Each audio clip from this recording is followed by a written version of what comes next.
There is no product that we have promoted more on Fightful that I use while I'm awake than NordVPN.com/Fightful. You guys have probably seen me anchored to my desk an awful lot for quite a while, and I've always got NordVPN on all my devices. That's because that's what NordVPN.com/Fightful allows. You get the fastest VPN in the world on all your devices, on all your operating systems. It is so beneficial to have that versatility. Here at home, I put it on my router just in case, and I put it on my phone, laptop, desktop, PC, and smart TV. That allows you to get all the benefits: the online threat protection, the ability to change your virtual location with just one click, the ability to use that NordPass password manager, the file encryption tool, all that good stuff on everything. Also, you can subscribe to all those overseas services I'm telling you all about, all with 24/7 tech support and a 30-day money-back guarantee on top of an already amazing deal. Protect yourself on all your devices with NordVPN.com/Fightful. Welcome, everybody. This is another episode of Grapsody Interviews. I feel like this is kind of like officially our new lineup. If people have been waiting to see who is going to replace Will Washington, who has been a regular on this show since we've existed longer, we know what it is. I'm Phil Lindsey. I'm here with my co-host Righteous Reg. We're here with a special guest, probably the guest that's been on our podcast the most since we started it. One and only Swerve Strickland. What's going on? What's going on, y'all? Throwing the peace signs up because it's Drake Day. Drake, it's not Drake Day, Swerve. It's not Drake Day. It's Drake Day. It's Drake Day. For his dogs.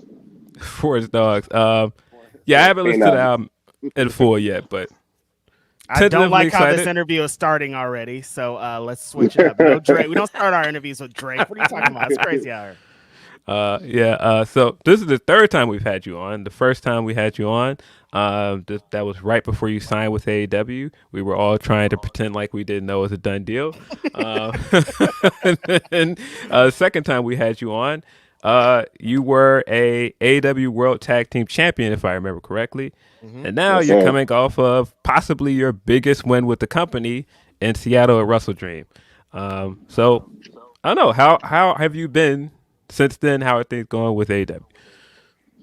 Man, so ever since leaving the West Coast, I got a little cold because there was a whole lot of traveling, a whole lot of flying back and forth. Seattle weather got wet, then it got warm in Stockton, California, and now I'm in Orlando. So my whole immune system's all out of whack right now. So I got a little cold, but I'll kick it soon. But as far as with the company AEW, it's been wonderful, man. It's been amazing. A lot of creative juices flowing, a lot of movement in the past month or so in the company, and I'm happy to be one of the ones that's primarily moving.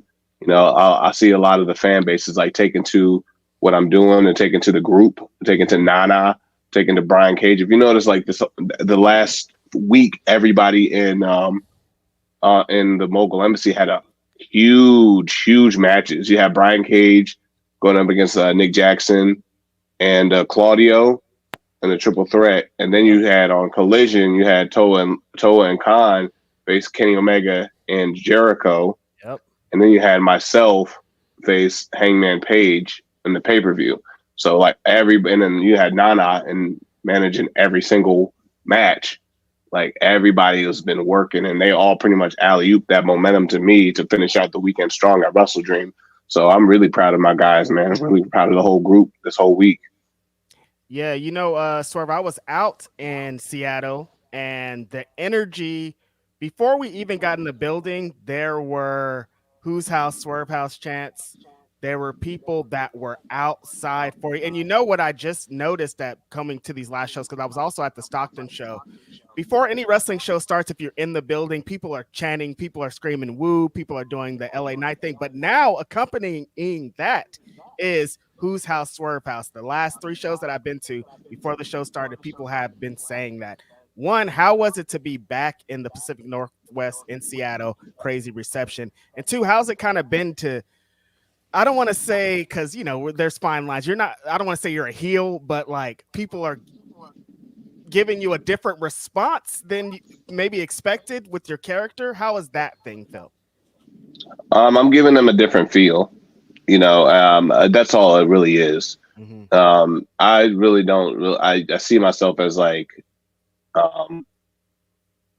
almost like a Killmonger. Like he's doing some bad stuff in the movie, but you either are going to gravitate towards him, or you're going to be appalled by him, by his actions, and that's just a feel. We had well, being back in Seattle is always a blessing for me. It's always beautiful to see it and hear the growth of the audience and the recognition that I'm getting from. That means like doing what I did in Defy since 2015, since my first main event match with Cody over there. Like it's grown since then. As we built like a big foundation in that area, and now you're hearing it echoing throughout the city. You're hearing it echoing throughout Climate Pledge Arena on these big pay-per-views with AEW. The last time we were there was in January.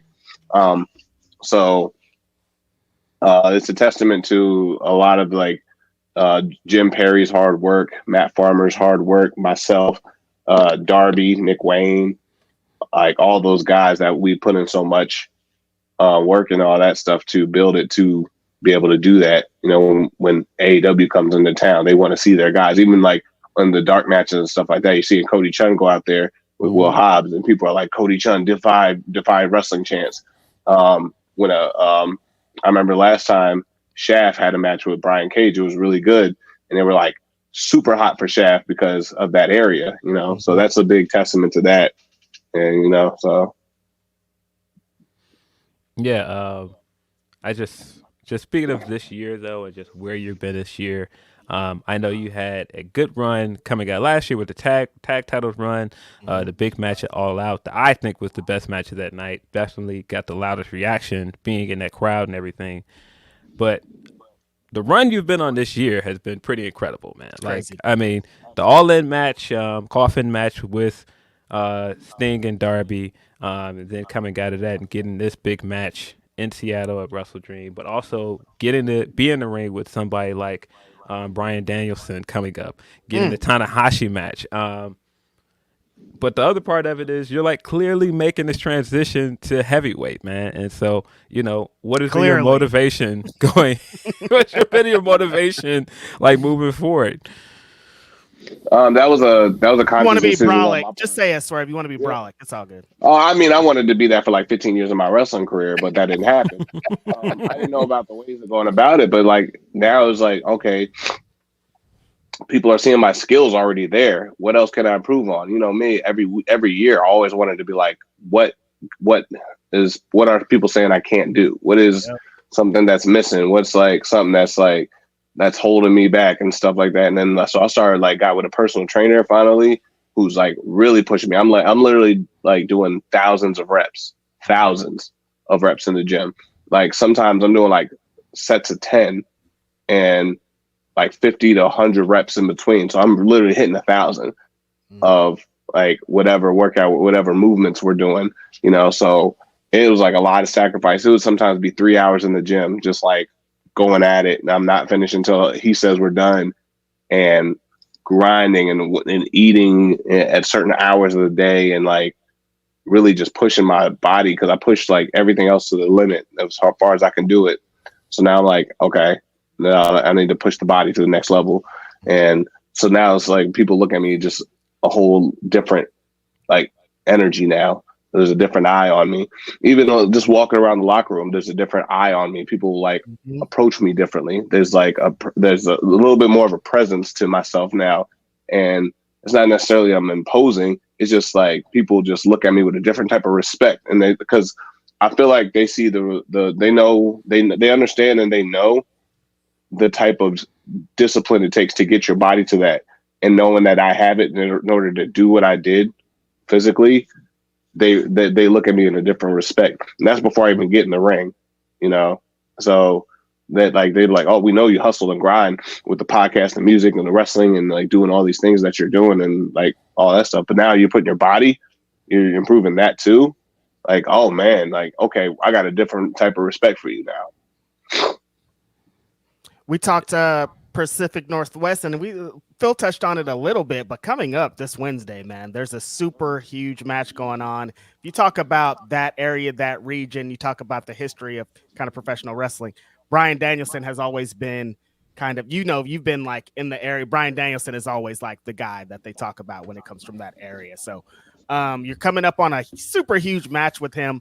What are your feelings coming into this match? What does it feel like to wrestle Bryan Danielson, and how are you going to beat him? For one, I am going to beat him. So I'm happy that you said, how am I going to beat him? Not just how are you going to lose to Bryan Danielson? No. I approach it the same way that I approach Hangman Page. I told Hangman in the several interactions that we've had on live TV, I'm unlike anybody you've ever faced. Yeah. I'm putting you in a situation, in a scenario in Seattle that you've never been in before. And that was the trap that I set that he fell for. He didn't understand, like, oh man, this is really going to be a different way, different side of any type of environment he's ever faced. And I was right. And he paid for it by me taking a piece of his arm with me. Bryan Danielson, I don't necessarily have the hometown advantage. Maybe I will. Maybe I don't. Maybe Independence, Missouri is Swerve's house. We're about to find out. But the fact is, I'm unlike anybody he's ever faced as well. There's nobody, nobody with the tools that I have, nobody with the uniqueness that I have, nobody with the IQ that I have in that ring. Anybody, not necessarily mean more or less. It's just somebody I'm thinking on a different wave path in 2023 than he's been thinking all his career. Yeah. And that's how I beat him. It's almost like playing chess with somebody who doesn't care about losing any pieces.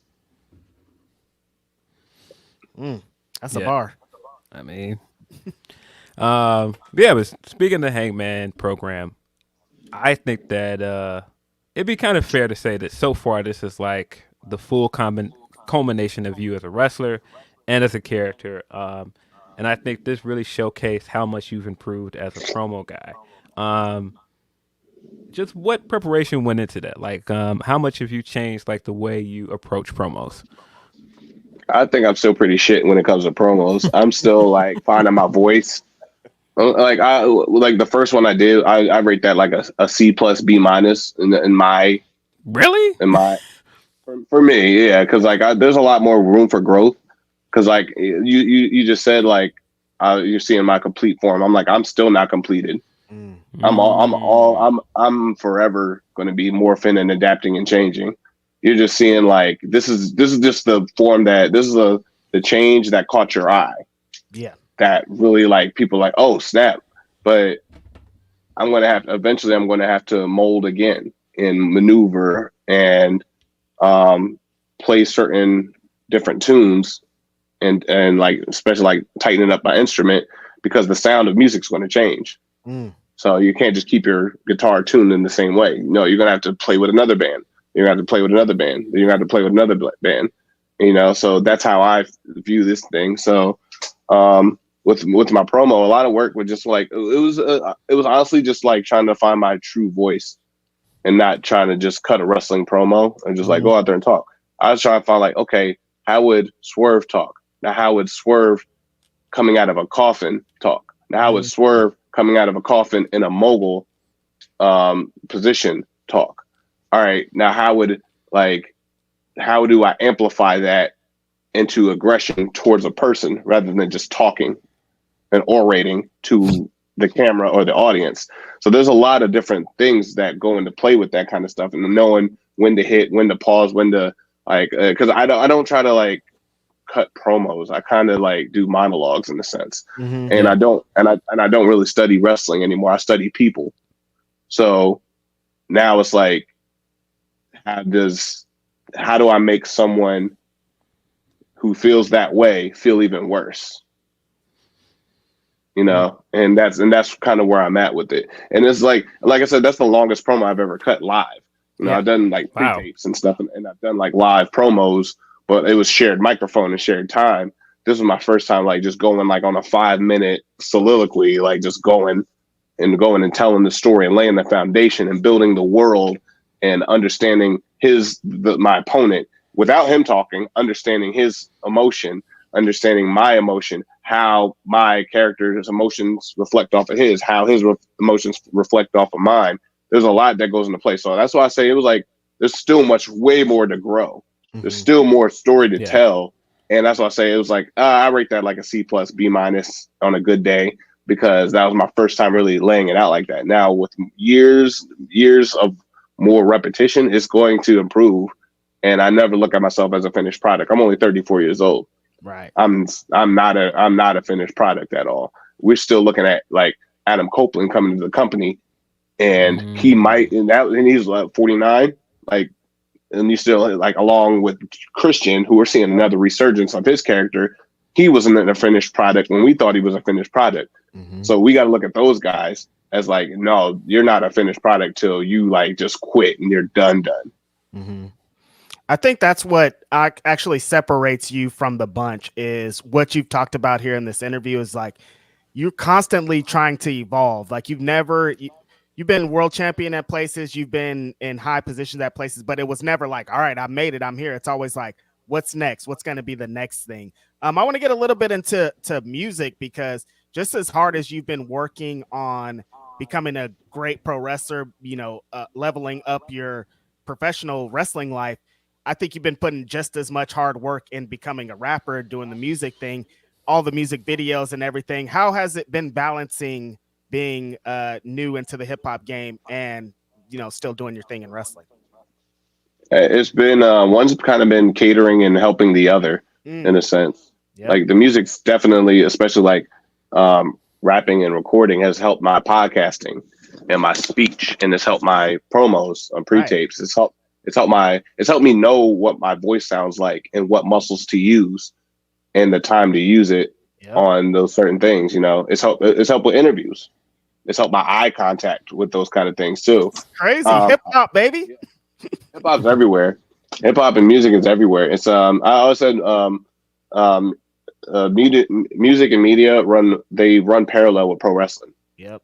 Like comedy runs parallel with pro wrestling.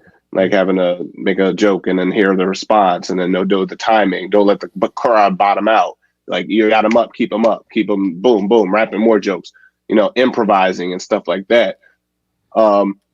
There's so much with music, and even performing the music has helped me with my breath control and stuff like that, and like stage presence.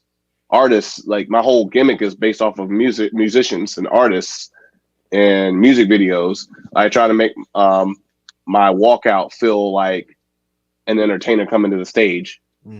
Like, oh, he's about to shut this show down. He's about to kill it. He's about to go in. That, and that's what I try to bring. Like at Wrestle Dream, it was just like you see the guys set up like this, right? But then the guys are setting up in the formation and stuff. All right, here comes. He's about to step up on that mic.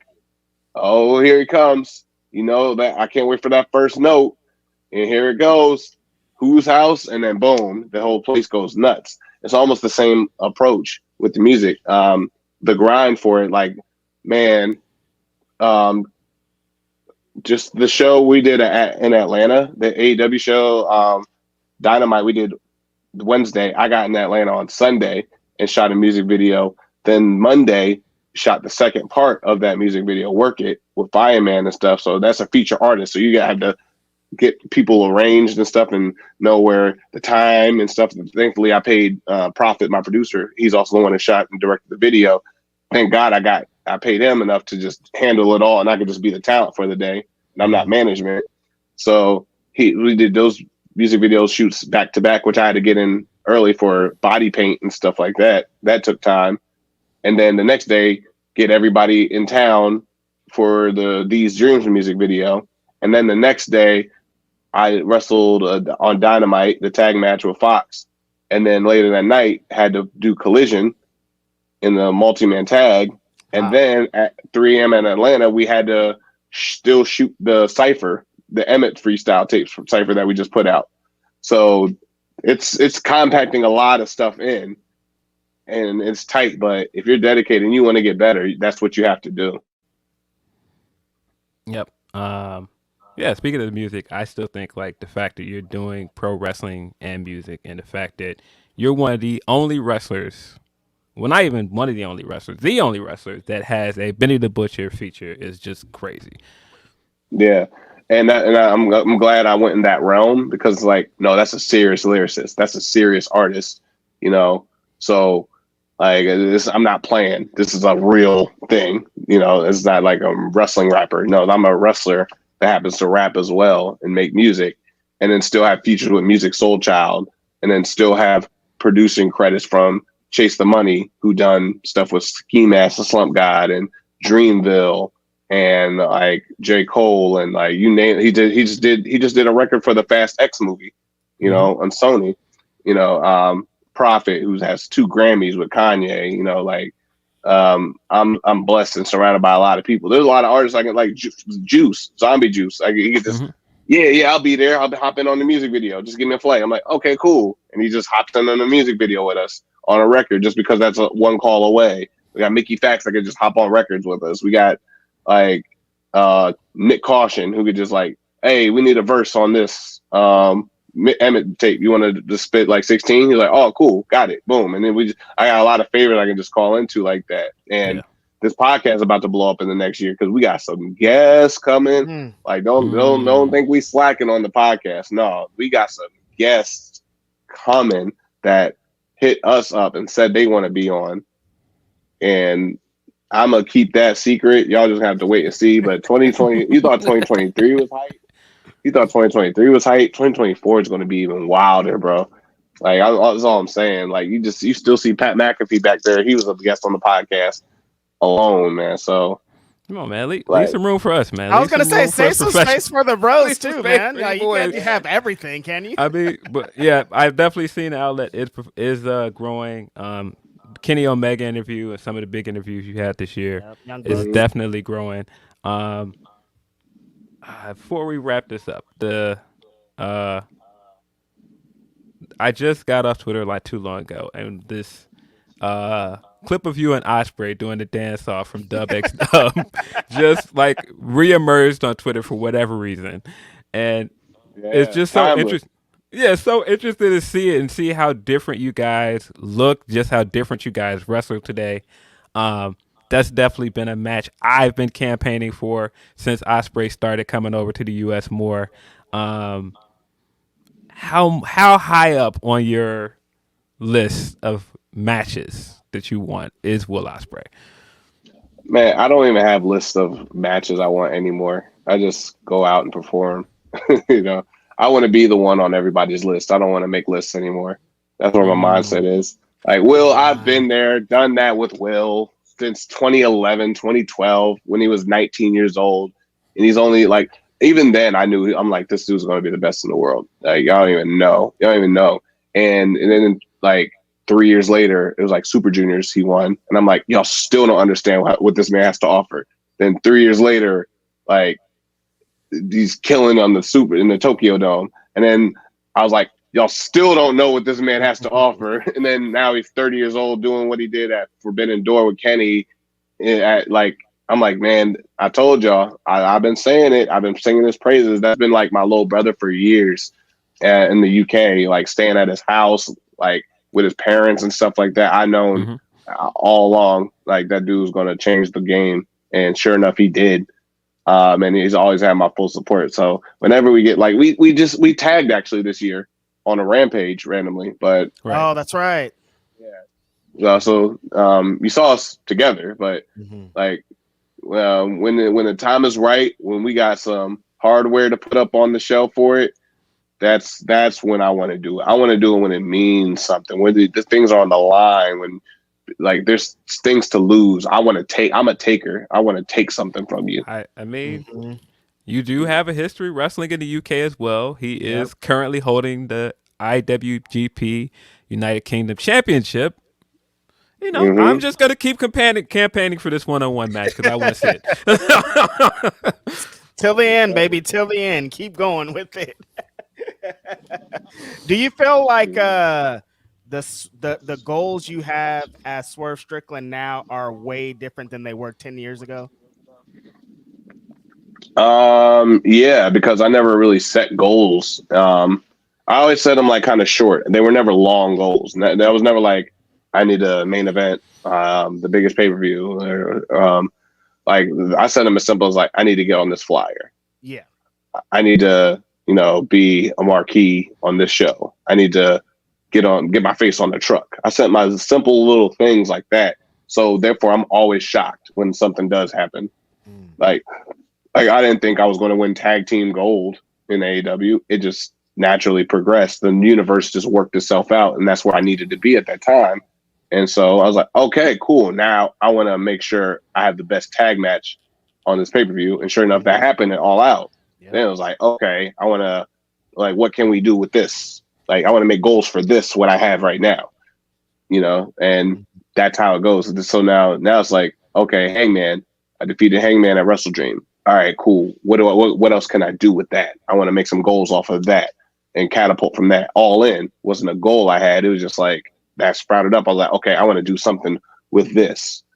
So we'll see. But I'm riding the wave right now, and I'll definitely like maneuver when I have to. That's where I'm at with it. Guess one of the elephants in the room of you being on this podcast for the third time is this is the first time we've interviewed you without Will Washington. It's only two of us here.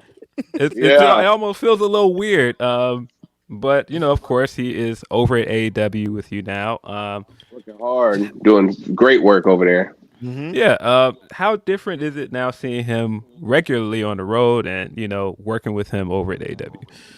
It's really cool seeing him with nervous energy. Yeah. Classic. Yeah, he's like, oh, something happened in the office. I'm not sure how to handle this, but I'm going to figure it out. I'm like, yes, you are. And he always does. Yeah, you'll figure it out, brother. So like, he's like, okay, I was told some information. I'm not sure how to handle this, but I'm going to go talk to someone. Okay. And then he's gone.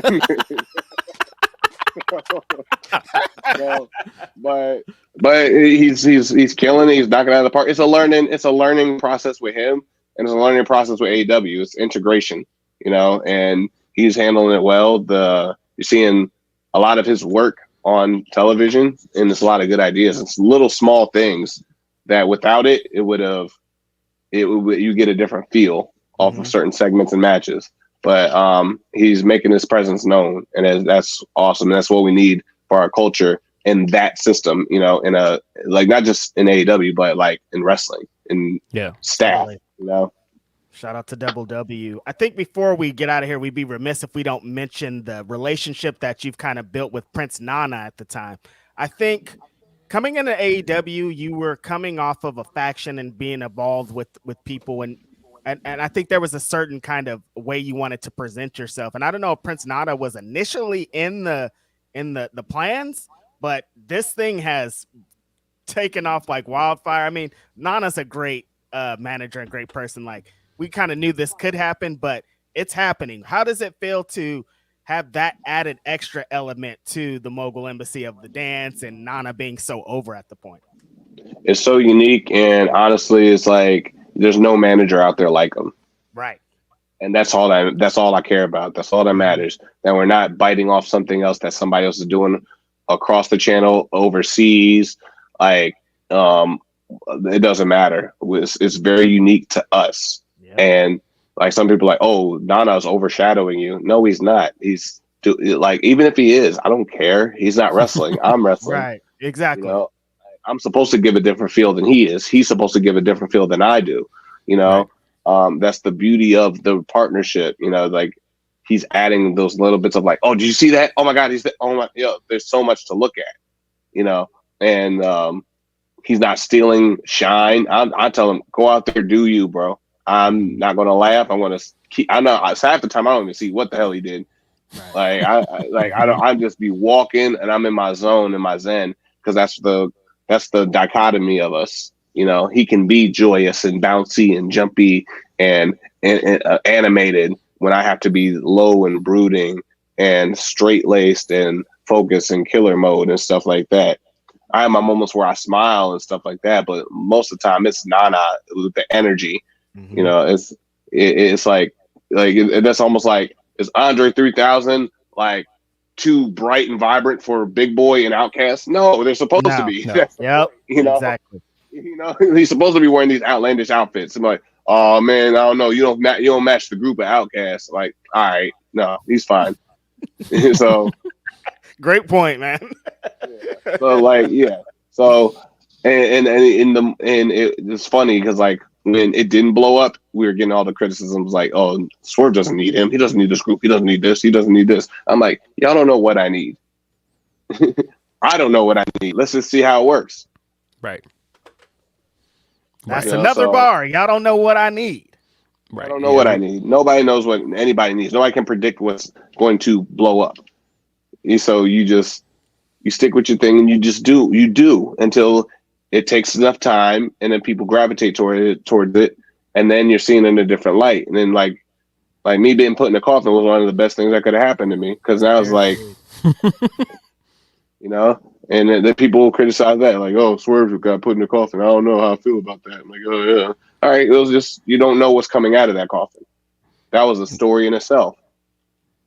Yeah. You know, so yeah. I mean, I'm still just gonna throw it out there. You did not lose that match. Dreads were still out. Dreads are still out. Did not lose that match. There got to be something in the rule book. my fellow dreadheads understand that. See? Yeah, no, Dreads were still out. Did not lose this match. Yep. One more question before we get out of here. Of course, other than you, I feel having the best match at Wrestle Dream. Yep. The big news coming out of Wrestle Dream was Adam Copeland's debut at AEW. I think I kind of know the answer to this question, but how much of like your relationship with him do you want to explore here in AEW? Is that a match that you're looking forward to? Is there things that you would like to do with Adam soon? Of course there is. Of course I want to go after that guy. Of course, man. Like, yeah, dude. Like, that's my mentor, man.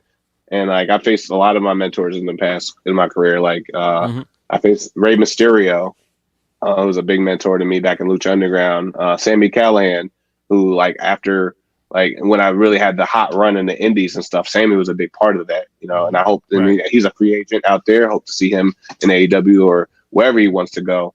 Like, just you know, I want him to prosper in this business for a long, long time. He deserves that brilliant mind. You know, Edge is that next tier of like brilliant minds that I want to test myself again. Well, no, I wouldn't say test myself. I don't feel like I need tested anymore. I'm a big boy now. But you know, I want to. If anything, I need to test him. Right. At this point, you know, Adam Copeland, are you in AEW now? Like, this is the first time ever seeing him on a nationally televised outside of like where he just came from. No, like I need to test you after and see like, hey, this is all the stuff you gave me. I'm giving it back. For real, man. Always great having you. Wish you even more success. Really happy to see everything you're doing with AEW. Future Black AEW World Champion, the first one. We're manifesting it, man. I'm sorry. We're manifesting. I manifested it too. So it's coming, man. But man, as always, appreciate you. We talked about this before. We have to get on an episode of Swerve City Podcast just to complete the circle at some point. But man, as always, this has been Grapsody Interviews. I'm Phil Lindsey, Righteous Reg, and Swerve Strickland. Appreciate you guys as always. Swerve City Podcast, youtube.com/Swerve City Podcast.